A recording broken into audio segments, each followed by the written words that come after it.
चलते फिरते तीर्थ। और चलते फिरते तीर्थ क्या है? वो है ब्रह्मज्ञानी सदगुरु, ब्रह्मज्ञानी संत। वो जहाँ उनके कदम पड़ते हैं वो जगह पवित्र हो जाती है। जिस चीज वस्तु वृक्ष को वो छू देते हैं वो वृक्ष में शक्ति आ जाती है। बापूजी के आश्रम में वट वृक्ष की परिक्रमा करते हैं, लोगों की मनोकामना पूर्ण होती है, क्योंकि वो चलते फिरते तीर्थ हैं। जहाँ वो रुक जाए वहीं कुंभ का मेला लग जाता है। हरिद्वार, नासिक, उज्जैन और प्रयाग में तो वो तो कभी 4 साल में, कभी 8 साल में, कभी 12 साल में मिनी कुंभ तो महाकुंभ वो लगते रहते हैं। लेकिन बापूजी जहाँ भी सत्संग करने आते थे, इंदौर आते थे, तो इंदौर का जो भी ग्राउंड था वो छोटा पड़ जाता था, क्योंकि जहाँ बापूजी के चरण पड़े वहीं कुंभ, माने चलते फिरते कुंभ है महापुरुष। और कुंभ में क्या है? कुंभ की मान्यता क्या है? कुंभ की मान्यता ये है कि जहाँ जहाँ पर अमृत की बूंदें छलकी, उन जगहों पर क्या हुआ? कुंभ लगते हैं। और वहाँ पे लोग स्नान करते हैं, और स्नान इसलिए करते हैं कि वहाँ हमें अमृत योग का लाभ होता है, पाप क्षीण होते हैं, पुण्य बढ़ते हैं। पर आपके पाप क्षीण हुए, पुण्य बढ़ भी गए तो आपको क्या प्राप्ति होगी? मोक्ष की प्राप्ति नहीं होगी, स्वर्ग की प्राप्ति होगी। तो आपको स्वर्ग चाहिए कि मोक्ष चाहिए? जिनको स्वर्ग चाहिए वो हाथ ऊंचा करो।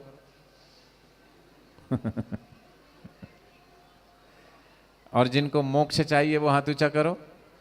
हाँ, समझदार हैं आप। देखो, स्वर्ग में गए तो स्वर्गेश्वरी, फिर भोगेश्वरी, फिर भोगेश्वरी, फिर नरकेश्वरी, क्योंकि स्वर्ग से भी वापिस आना पड़ता है, नरक से भी आना पड़ता है।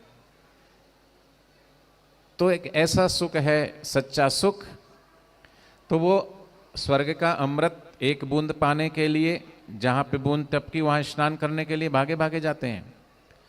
तो आपको पता है ना कि भागवत, आप कई बार सब सत्संगी हैं तो भागवत भी आपने सुनी होगी। तो भागवत कथा जब प्रारंभ होती है तो सुखदेव मुनि का वर्णन आता है, राजा परीक्षित का वर्णन आता है। श्रीमद् भागवत का प्रथम श्लोक कि सच्चिदानंद रूपाय विश्व उत्पत्ति आदि हेतवे तापत्रय विनाशाय श्री कृष्णाय वयम नमः। ऐसे भगवान जो सच्चित आनंद रूप है, सच्चिदानंद, विश्व की उत्पत्ति आदि का हेतु है, तापत्रय विनाशाय माने हमारे पाप ताप संताप का विनाश करने वाले, तीनों तापों का समन करने वाले जो परमात्मा हैं, ऐसे भगवान को हम नमन करते हैं। तो ऐसे भगवान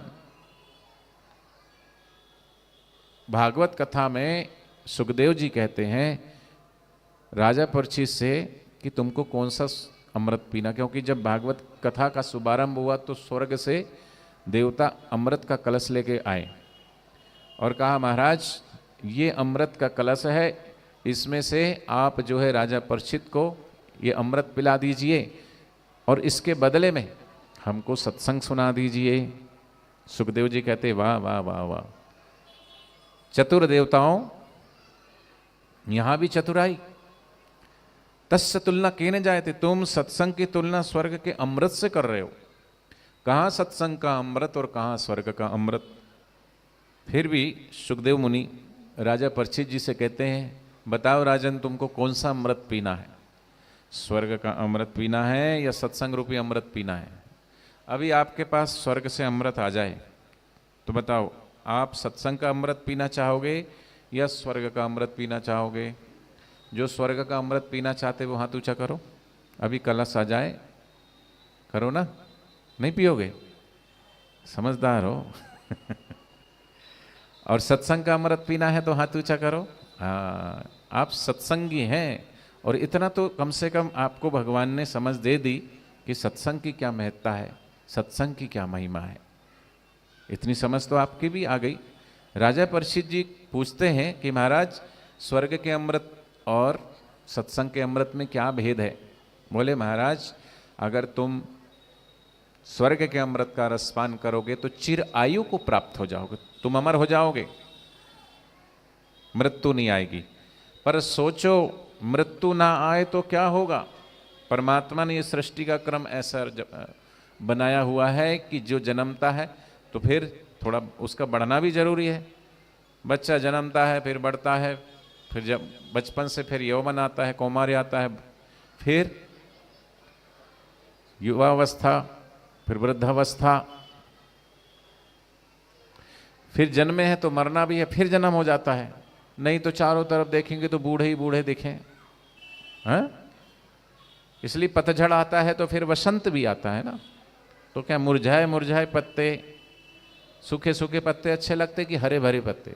तो वही परमात्मा हमको फिर नया शरीर दे देते हैं, है ना। आत्मा कभी नहीं मरती, शरीर मरता है, फिर जन्म लेता है, फिर मरते हैं, फिर जन्म लेते हैं। लेकिन अमृत पी लोगे तो मरोगे नहीं। जैसे हो, अगर जवान हो तो जवान ही रहोगे, वृद्ध हो तो वृद्ध ही रहोगे, और लंबी आयु, चिर आयु हो जाएगी। तो चिर आयु मिल भी गई तो फायदा है कुछ?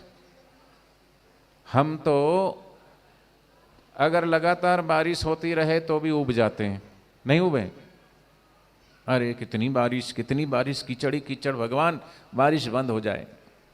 चलो बारिश बंद हो गई, ठंड आ गई, तो अगर ठंड ही ठंड पड़ती रहे तो ठंड में क्या मन करता? धूप में बैठे तो अच्छा लगेगा। ठंड में धूप चाहिए, धूप में ठंड चाहिए, इसलिए गर्मी है तो एसी चला देते हो, पंखा चला देते हो। ना सदैव हमको एसी पसंद है, पंखा पसंद है, ना कूलर पसंद है, ना धूप पसंद है, ना सदैव ठंड पसंद है क्या? बोलो, नहीं है ना। तो अगर हमको ऐसी ही अवस्था मिल गई, एक सी अमर हो भी गए तो क्या फायदा। इसलिए सदगुरु कहते हैं कि चिर आयु से बड़ा चिर आनंद है। तो चिर आनंद क्या है? जो हमारा वास्तविक स्वभाव है। हम क्या हैं? हम क्या हैं? बोले सच्चिदानंद रूपाय, सतचित आनंद स्वरूप है। देखो दुनिया है दो रंगी। क्या है? दुनिया है कि नहीं दो रंगी? बताओ, अभी दिन था तो रात हुई कि नहीं? रात है तो कल सुबह होगी कि नहीं? दुख आया तो सुख आएगा कि नहीं? और सुख आया तो दुख आएगा कि नहीं? तो जहां सुख है वहां, बोलते जाओ, दुख है। आधा मैं बोलूंगा, आधा आप बोलना। जहां सुख है वहां, जोर से बोलो ना। जहां मान है वहां, जहां यश है वहां अपयश, जहां जीवन है वहां मृत्यु है, जहां मान है वहां अपमान, जहां दुख है वहां सुख है, जहां शांति है वहां, ठीक है, और जहां आनंद है वहां आनंद। तो आनंद ही है। और आनंद किसको है और किससे है? प्रभु का आनंद और प्रभु से आनंद। तो कैसे उस आनंद को पाएं? बोले जिस प्रभु प्यारे से जिसका संबंध है उसे हरदम आनंद ही आनंद है। चलो थोड़ा सा भजन सुना के फिर आगे, यहीं से फिर आगे का सत्संग करेंगे।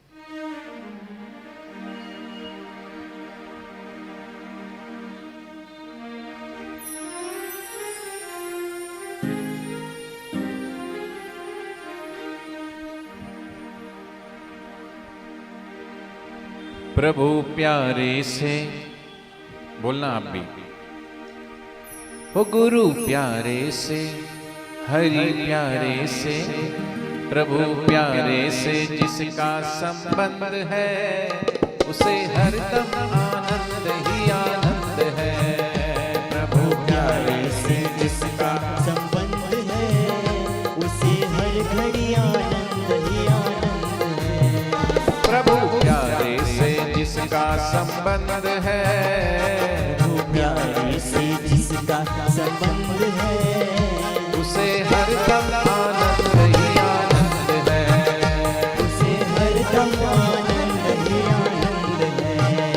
गुरु प्यारे से जिसका संबंध है, गुरु प्यारे से जिसका संबंध है उसे हरदम आनंद ही आनंद है। उसे हर घड़ी आनंद ही आनंद है। हरि बोल।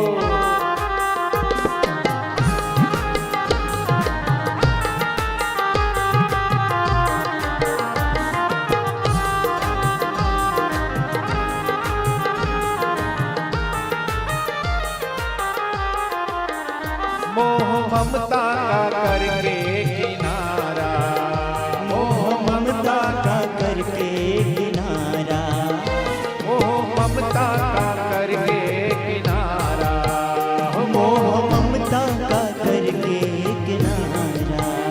ले लो सच्चे गुरु का सहारा, ले लो सच्चे गुरु का सहारा। जिसकी उसकी रजा में रजामंद है, जो उसकी रजा में रजामंद है, उसे हर दम आनंद ही आनंद है। जो उसकी रजा में रजामंद है, उसे हर दम आनंद ही आनंद है। हरि बोल।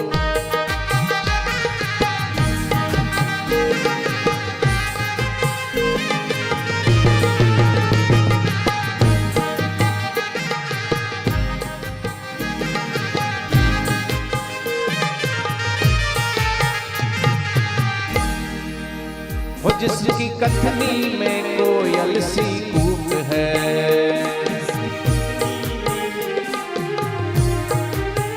वो जिसकी कथनी में कोयल सी चहक है, वो जिसकी कथनी में कोयल सी चहक है, वो जिसकी करनी में, वो जिसकी करनी में फूलों सी महक है, जिसकी करनी में फूलों सी महक है।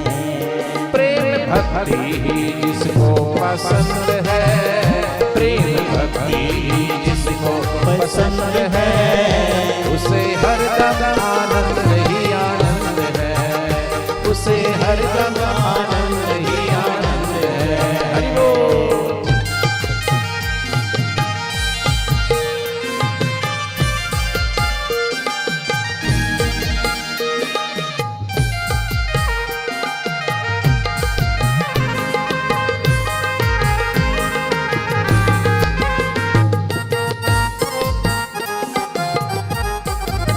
वो निंदा चुगली ना जिसको सुहाए, वो निंदा चुगली ना जिसको सुहाए। कईयों को तो ये पता ही नहीं चलता कि निंदा क्या है, चुगली क्या है। निंदा का रस लेते हैं, वो ऐसी है, वो ऐसा है। निंदा किसी की हम किसी से भूल कर भी ना करें। वो निंदा चुगली ना जिसको सुहाए, वो निंदा चुगली ना जिसको सुहाए। बुरी संगत की रंगत ना भाए, बुरी संगत की लंगत ना भाए। साधु संगत ही जिसकी पसंद है, साधु संगत ही जिसकी पसंद है, उसे हर दम आनंद ही आनंद है। साधु संगत ही जिसकी पसंद है, उसे हर दम आनंद ही आनंद है। हरि बोल। जय हो। छोटे छोटे बच्चे नाच रहे हैं, देखो।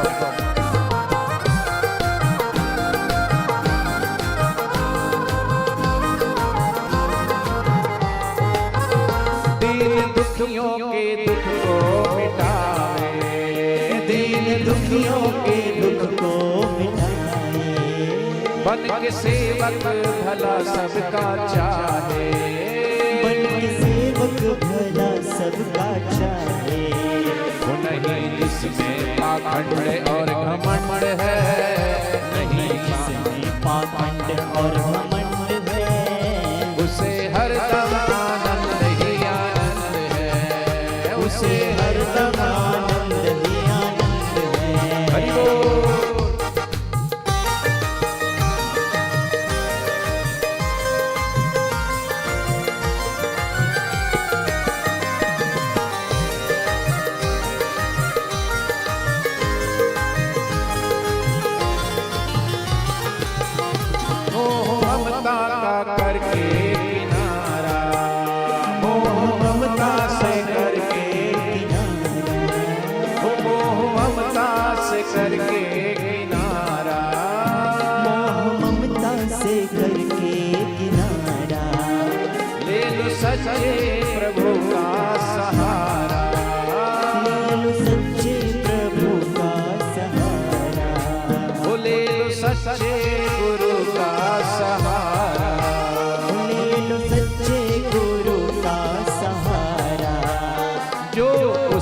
उसकी रजा में रजामंद है, जो उसकी रजा में रजामंद है, उसे हरदम आनंद ही आनंद है। उसे उसकी रजा में रजामंद है, उसे हरदम आनंद ही आनंद है। गुरु प्यारे से, वो हरि प्यारे से, गुरु प्यारे से जिसका संबंध है, उसे हरदम आनंद ही आनंद है।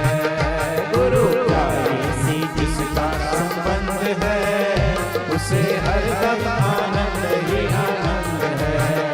गुरु प्यारे से, वो हरि प्यारे से, गुरु प्यारे से जिसका संबंध है, उसे हरदम आनंद ही आनंद है। गुरु प्यारे से जिसका संबंध है, उसे हरदम आनंद ही आनंद है। गुरु आश्रय नाम की ताली। गुरु प्यारे से जिसका संबंध है, उसे हरदम आनंद ही आनंद है। गुरु प्यारे से जिसका संबंध है, उसे हरदम आनंद ही आनंद है। हरि ओम बजाओ ताली। हरि ओम बोलो, सभी बोलो ओम ओम ओम ओम गुरु ओम हरि ओम प्रभु ओम साईं ओम ओम ओम ओम ओम ओम ओम बोलो। हरि ओम ओम ओम ओम ओम ओम ओम। बच्चे नहीं बोल रहे हैं। हरि ओम ओम ओम ओम ओम। हरि ओम ओम ओम ओम ओम ओम। हंसो, जोर से हंसो, और जोर से खूब हंसो, खूब हंसो, रोते हो इस विधि क्यों प्यारे। हंसते के साथ हंसती है दुनिया, रोते को कौन बुलाता है। ये भगवान और सदगुरु के चरणों में खिला हुआ फूल ही चढ़ाया जाता है, मुरझाया हुआ फूल कौन चढ़ाता है। इसलिए बापूजी कहते हैं कि मुस्कुराकर गम का जहर जिनको पीना आ गया, हकीकत है कि जहां में उनको जीना आ गया। न खुशी अच्छी है न मलाल अच्छा है, प्रभु रखो जिस हाल में वो हाल अच्छा है। हमारी ना कोई जुप्तजू है ना आरजू है, हम राजी हैं उसी में जिसमें तेरी रजा है। और ध्यान से सुनना, बात चल रही थी चिर आयु बड़ा है कि चिर आनंद बड़ा है। मान लो आपको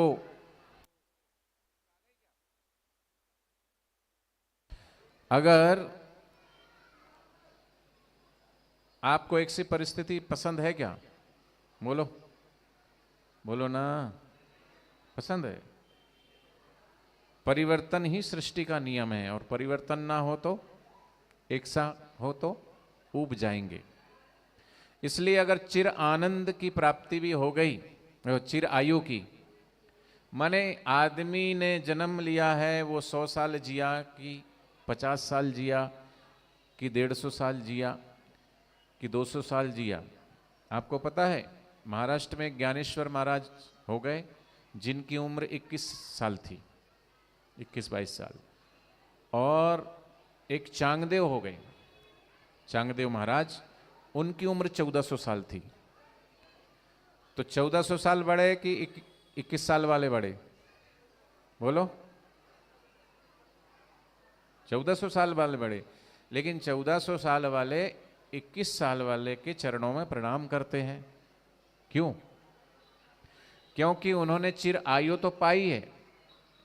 यदि गर इसी जन्म में प्रभु को पाया नहीं तो तेरे नर्तन के पाने से क्या फायदा। जिंदगी की अगर शर्त पूरी ना हो तो जिंदगी की शर्त क्या है? बोले जिंदगी की शर्त है कि भाई अभी हम बच्चे हैं, थोड़े बड़े हो जाएं, पढ़े लिखे लें, फिर बोले नौकरी लग जाएगी, फिर नौकरी के बाद छोकरी है, फिर बच्चे चाहिए। माने हमारा विवाह हो जाए, नौकरी लग गई, विवाह हो गया, बाल बच्चे हो गए, फिर जो क्या बोलते हैं, बालापन खेलन में खोयो कियो बड़ी नादानी, आई जवानी की मन मानी चाल चले मस्तानी है।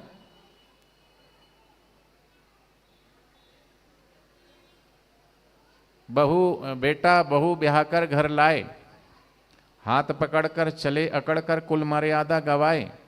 तो बचपन से जवानी आ गई और शादी विवाह हो गया, तो चंद दिनों में बेटा बेटी जिनका विवाह हो गया उनके भी बच्चे फिर ससुर दामाद कहाए। चंद दिनों में बेटा बेटी ससुर दामाद कहाए, हाथ पकड़कर चले अकड़कर कुल मर्यादा गवाए। ठीक है, सीधी चले ना डगरिया भजन बिना। फिर